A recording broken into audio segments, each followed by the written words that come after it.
कैसे हैं आप सभी? आई होप अच्छे होंगे, राइट। चलिए मैं होगी तो बजापा तो चलता है आज स्वागत करती हूँ। और आज मैं आपके लिए लेके एक्सरसाइज 7.2 का क्वेश्चन नंबर 3 जो कि दिखने में काफी बड़ा है, बट इसका जो सॉल्यूशन है बच्चों बहुत ही छोटा है। तो प्लीज ध्यान समझिएगा और साथ ही लाइक शेयर करना मत भूलिएगा। ओके, आइए स्टार्ट करते हैं। देखिए, आपके स्कूल में खेलकूद क्रियाकलाप आयोजित करने के लिए एक आयताकार मैदान ABCD में, तो आप देख सकते हैं ABCD एक आयताकार मैदान है। अब इसमें चूने से परस्पर 1 मीटर की दूरी पर पंक्तियां बनाई गई है। तो आप देख सकते हैं 1-1 मीटर की दूरी पर पंक्तियां बनाई गई है, वो भी टोटल 10 पंक्तियां बनाई गई हैं। अब AD के अनुदिश परस्पर 1 मीटर की दूरी पर 100 गमले रखे गए। तो ये रहा हमारा A और ये रहा हमारा D। तो 1-1 मीटर की दूरी पर टोटल कितने गमले रखे? 100 गमले रखे, मतलब कि AD हमारा 100 मीटर हो जाएगा, जैसा कि आकृति 7.12 में दर्शाया गया है, जो कि मैंने आपको समझाया अभी।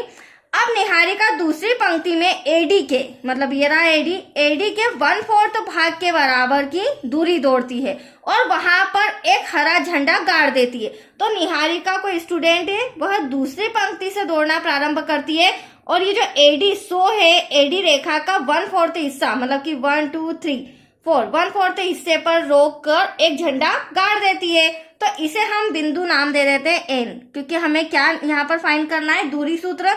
तो N हो जाएगा पहला बिंदु, तो राइट। फिर हमें क्या कहा गया है?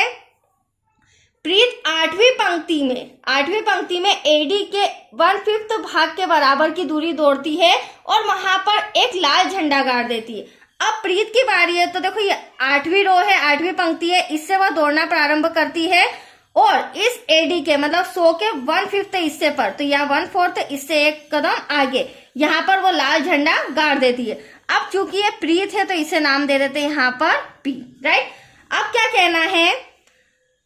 दोनों झंडों के बीच, क्वेश्चन हमें कहा गया है बच्चों, दोनों झंडों के बीच की दूरी क्या है? मतलब कि यहां से यहां तक अगर देखी जाए तो इस पॉइंट से इस पॉइंट तक इन दोनों के बीच की दूरी, मतलब कि NP की दूरी हमें यहाँ पर ज्ञात करनी। पहला क्वेश्चन तो ये हो गया जिसका हम सूत्र लगाएंगे। फिर क्या कहना है? दोनों झंडों के बीच की दूरी क्या है? और यदि रश्मि को एक नीला झंडा इन दोनों झंडों को मिलाने वाले रेखाखंड पर ठीक आधी दूरी पर, मतलब कि 20 सेंटर में गाड़ना हो तो उसे अपना झंडा कहाँ गाड़ना होगा? तो देखो, तीसरी लड़की है, तीसरी स्टूडेंट है, अब उसे इन दोनों के बीच एक झंडा गाड़ना है, तो उसे कौन सी पंक्ति से स्टार्ट करना होगा और 20 सेंटर में कितनी दूरी पर वह अपना झंडा लगा सकती है? ये दूसरा क्वेश्चन है। तो यहाँ तो कोई डाउट? चलिए, सबसे पहले तो हम इन दोनों के बीच की दूरी फाइंड करते हैं, जिसके लिए मेरे पास बिंदु होना चाहिए, जैसे कि हमारी X की रो है और ये Y की रो है, राइट। अब X की रो में तो मुझे दूसरी और 8वीं पंक्ति नजर आ रही, बट Y की रो हमें फाइंड करनी होगी। देखिए कैसे। सबसे पहले लिखेंगे निहारिका द्वारा गाड़े गए हरे झंडे की स्थिति। निहारिका ने हरा झंडा गाड़ा है, तो कहाँ गाड़ा है? चलिए, उसने सबसे पहले तो दूसरी पंक्ति स्टार्ट की थी, यहाँ लिख लेते हैं निहारिका। अब इसके निर्देशांक, दूसरी पंक्ति से स्टार्ट किया था और AD कितना है? 100 के 1/4 हिस्से में उसने वो झंडा गाड़ा था। तो यहाँ पर एटलीस्ट हमारे पास Y नहीं है जिसे हमें सॉल्व करना पड़ेगा, बट उन्होंने हिंट क्या दी है? 100 का 1/4 है ना, AD का 1/4 और AD हमारा 100 है। तो यहाँ पर कैंसिल करेंगे, 4 1 4 4 2 8 बचा 2 4 5 20। तो एटलीस्ट निहारिका के निर्देशांक 2,25 आ चुके। अब निहारिका के बाद हमें किसके लाना पड़ेंगे? प्रीत के। अब यहां लिखेंगे बच्चों, प्रीत द्वारा गाड़े गए लाल झंडे की स्थिति। अब यहां पर भी हमें X तो पता है, मतलब कि 8वीं पंक्ति से उसने स्टार्ट किया था, तो मैं यहाँ पर 8 लिख सकती हूँ, X पता है। अब यहाँ पर भी AD का मतलब 100 का 1/5 हिस्से पर उसने झंडा गाड़ा है, राइट। तो 1/5 निकालना पड़ेगा हमें, तो 5 2 10 20। तो एटलीस्ट जो P है उसके भी बिंदु हमारे सामने निर्देशांक आ गए 8,20। अब क्या करेंगे? हम दूरी सूत्र लगाएंगे और दूरी सूत्र लगाने से हमारे लिए क्या हो जाएगा? इन दोनों के बीच की दूरी आ जाएगी, राइट। तो यहाँ पर मैं लिख लेती हूँ दूरी सूत्र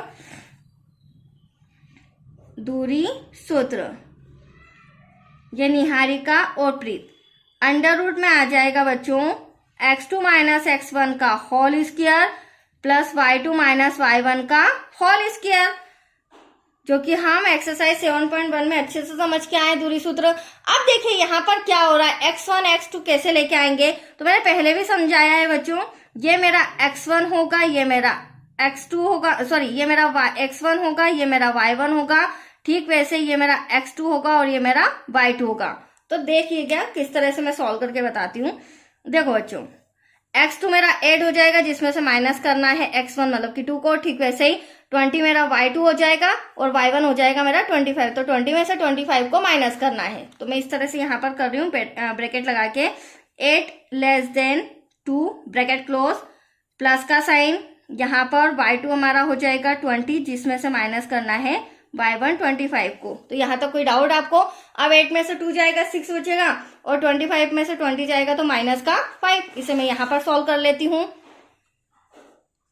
NP equal to under root में यहाँ पर आया हमारे पास 6 का स्क्वायर प्लस का साइन और यहाँ पर आया माइनस 5 का स्क्वायर।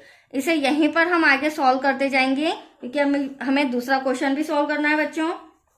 तो देखिए यहाँ पर अंडर रूट में 6 6 36 हो जाएगा, माइनस 5 का माइनस 5 में मल्टीप्लाई करेंगे तो माइनस से माइनस कैंसिल, 5 5 से क्या हो जाएगा 25। तो एटलीस्ट NP के बीच की दूरी कितनी आ जाएगी इनका, अगर हम टोटल करेंगे तो 61। और 61 ऐसी संख्या है जिसका कोई वर्गमूल स्क्वायर रूट नहीं होता है, तो दैट्स योर आंसर। NP जो निहारिका और प्रीत है उन दोनों के बीच की दूरी वर्गमूल 61 आया है। अब दूसरा क्वेश्चन हमें क्या कहा गया था, रश्मि एक नीला झंडा गाड़ना चाहती है, राइट, और वो भी इन दोनों रेखाखंड के बीच में, बीच सेंटर में। तो पहले हम दोनों रेखाखंड बना लेते हैं। पहला तो हमारा है निहारिका, 1 सेकेंड, हाँ मैं इस पेन से बना देती हूँ तो आप इजीली समझ जाएंगे। पहला तो बिंदु है हमारा निहारिका, दूसरा है प्रीत। अब इन दोनों को मैंने मिला दिया है। अब बीच सेंटर में कहीं ना कहीं रश्मि अपना झंडा गाड़ना चाहती है, तो यहाँ पर कौन सी प्लेस पर, मतलब कितनी दूरी पर वो ये झंडा गाड़ेगी, तो यहाँ पर हमें XY फाइंड करना है, निर्देशांक फाइंड करना है। और यहाँ पर हमारे पास ये तो दिया गया है 2,25, निहारिका के भी निर्देशांक है और प्रीत के भी निर्देशांक है। बट यहाँ पर हमें क्या फाइंड करना है, मध्य बिंदु। अब मध्य बिंदु कैसे फाइंड करेंगे, तो देखिए R के निर्देशांक जिसमें हम पहले x फाइंड करेंगे और फिर y फाइंड करेंगे, तो इसका फॉर्मूला होता है x1 प्लस x2 डिवाइड में 2 coma y1 plus y2 divide में क्या हो जाएगा 2। अब x1 और x2 तो मैंने अभी आपको बताया था, ये मेरा x1 है, ये मेरा y1 है, ये मेरा x2 है, ये मेरा y2। अब x2 मेरा 8 है जिसमें x1 2 को प्लस करना है, तो यहाँ पर हो जाएगा x1 2 और x2 8 डिवाइड में 2 कोमा y1 हो जाएगा बच्चों मेरा 25 और ये 25 प्लस 20 डिवाइड में 2। अब इसे सॉल्व करते हैं। 8 और 2 कितना हो जाएगा 10 डिवाइड में आया 2, कैंसिल करेंगे 5। तो ये मेरा x आ चुका है, राइट। ठीक ऐसे ही हम इन दोनों को प्लस करते हैं, तो यहाँ पर आएगा 45 डिवाइड में 2, कैंसिल करेंगे 2 2 जा 4, 2 2 जा 4, 1 बचा, पॉइंट लगाया, 0 2 5 जा 10। अगर ऐसे ना आता है तो आप इस तरह भी समझ सकते हो, मैंने दोनों ट्रिक समझा देती हूँ। 2 2 जा क्या हो जाएगा बच्चों 4, ऊपर से उतारा 5, वापस से 2 2 जा 4, 5 में से 4 गया, बचा 1। अब डिवाइड नहीं जा रहा है, पॉइंट लगा देते हैं, पॉइंट लगाने के बाद 0 बढ़ जाएगा, तो एटलीस्ट 2 5 जा 10। अब आप देख सकते हैं पूरा पूरा कैंसिल हुआ है और हमारा आंसर आया है 22.5। तो ये आ गए हमारे XY, मतलब कि 5वीं पंक्ति से वो स्टार्ट करेगी दौड़ना और 22.5 मीटर दूरी पर वो अपना नीला झंडा गाड़ देगी। तो आया आपको समझ में क्वेश्चन? तो ये हो चुका है बच्चों। नेक्स्ट वीडियो मिलेगा क्वेश्चन 4 से रिलेटेड। ओके, थैंक यू बच्चों।